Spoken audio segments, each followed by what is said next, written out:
नमस्कार। एनवायरमेंट विषय की हमारी special series national parks of India में आपका स्वागत है। आज हम बात करेंगे उत्तराखंड, जिसे देवभूमि के नाम से भी जाना जाता है, जो कि प्राकृतिक सौंदर्य और जैव विविधता से भरपूर है। इस राज्य में कई शानदार राष्ट्रीय उद्यान और वन्यजीव अभयारण्य स्थित हैं, जो न केवल पर्यटकों को आकर्षित करते हैं, बल्कि इनका पर्यावरण और जैव विविधता के लिहाज से भी बहुत महत्व है। यहाँ के नेचुरल रिसोर्सेज और एनवायरमेंटल ब्यूटी इन उद्यानों को न केवल प्राकृतिक प्रेमियों के लिए, बल्कि रिसर्चर्स और वाइल्ड लाइफ कंजर्वेशनिस्ट्स के लिए भी एक आदर्श स्थल बनाती है। ऐसे में पहले हम बात करेंगे जिम कॉर्बेट राष्ट्रीय उद्यान के बारे में, जो कि भारत के उत्तराखंड राज्य में मौजूद है। यहाँ की जैव विविधता और अद्भुत प्राकृतिक दृश्य पर्यटकों को आकर्षित करते हैं। रामगंगा नदी जिम कॉर्बेट राष्ट्रीय उद्यान से होकर बहती है। ये उद्यान के प्रमुख जल स्रोत के रूप में काम करती है, जो कि पर्यावरणीय संतुलन बनाए रखने में इम्पोर्टेंट रोल निभाती है। जिम कॉर्बेट राष्ट्रीय उद्यान में मुख्य रूप से आर्द्र पर्णपाती वन, उष्णकटिबंधीय शुष्क पर्णपाती वन, हिमालय उपोष्ण कटिबंधीय देवदार के वन मौजूद हैं। साथ ही यहाँ बाघ, तेंदुआ, हाथी, सांबर जैसे वन्य जीव दिखाई देते हैं। ये उद्यान इनका घर है। बात करें गंगोत्री राष्ट्रीय उद्यान की, तो ये भारत के उत्तराखंड राज्य में स्थित एक प्रमुख राष्ट्रीय उद्यान है। इसके भीतर गंगा नदी का उद्गम स्थल गंगोत्री ग्लेशियर स्थित है, जो हिंदू धर्म में अत्यधिक पवित्र माना जाता है। गंगोत्री राष्ट्रीय उद्यान की वनस्पति भी अत्यधिक विविध है।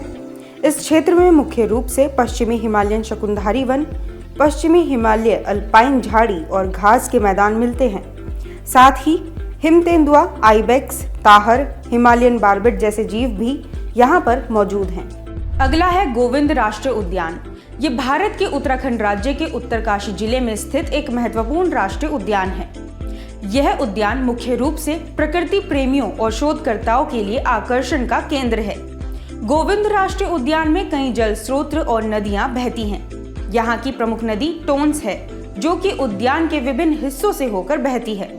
उद्यान में मुख्य रूप से पश्चिमी हिमालयी चौड़ी पत्ती वाले वन, पश्चिमी हिमालय पाइन शकुनधारी वन और पश्चिमी हिमालयी अल्पाइन झाड़ियां और घास के मैदान मौजूद हैं। इसी के साथ यहाँ घने जंगल पाए जाते हैं। नंदा देवी राष्ट्रीय उद्यान की बात करें तो ये उत्तराखंड राज्य के पिथौरागढ़ जिले में स्थित एक प्रमुख राष्ट्रीय उद्यान है। नंदा देवी राष्ट्रीय उद्यान में कई नदियां और जल स्रोत हैं, जो इसकी पारिस्थितिकी तंत्र को बनाए रखने में महत्वपूर्ण भूमिका निभाती हैं। यहाँ की प्रमुख नदी ऋषिगंगा है।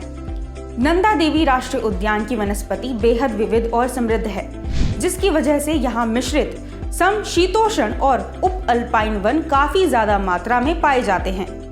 नंदा देवी राष्ट्रीय उद्यान में वन्य जीवों की एक अत्यधिक समृद्ध और विविध प्रजातियां पाई जाती हैं। यहाँ हिम तेंदुआ, एशियाई काला भालू, भूरा भालू, हिमालयी कस्तूरी मृग जैसी प्रजातियां भी पाई जाती हैं। राजाजी राष्ट्रीय उद्यान अपनी जैव विविधता और अद्भुत प्राकृतिक सुंदरता के लिए जाना जाता है।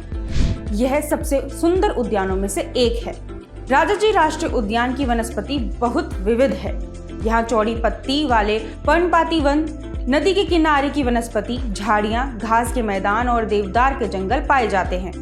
अगर बात करें यहाँ पाए जाने वाले जीवों की, तो यहाँ मुख्य रूप से बाघ, हिमालयी काला भालू पाया जाता है। इस उद्यान में लोग घूमने के लिए देश के कोने कोने से आते हैं। फूलों की घाटी राष्ट्रीय उद्यान भारत के उत्तराखंड राज्य के चमोली जिले में स्थित एक अद्वितीय और प्रसिद्ध राष्ट्रीय उद्यान है। आपको बता दें कि यह उद्यान हिमालय पर्वत श्रृंखला के भीतर पवित्र बद्रीनाथ मार्ग पर स्थित है और लगभग 87.5 वर्ग किलोमीटर के क्षेत्र में फैला हुआ है।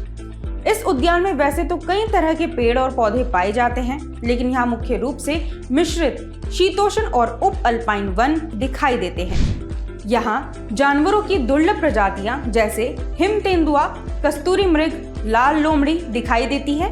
उत्तराखंड के ये वन इसे बेहद खूबसूरत बना देते हैं। आपको बता दें कि यहाँ पर्यटकों की काफी भारी भीड़ उद्यान में अपने परिवार के साथ जंगल सफारी करने आती है।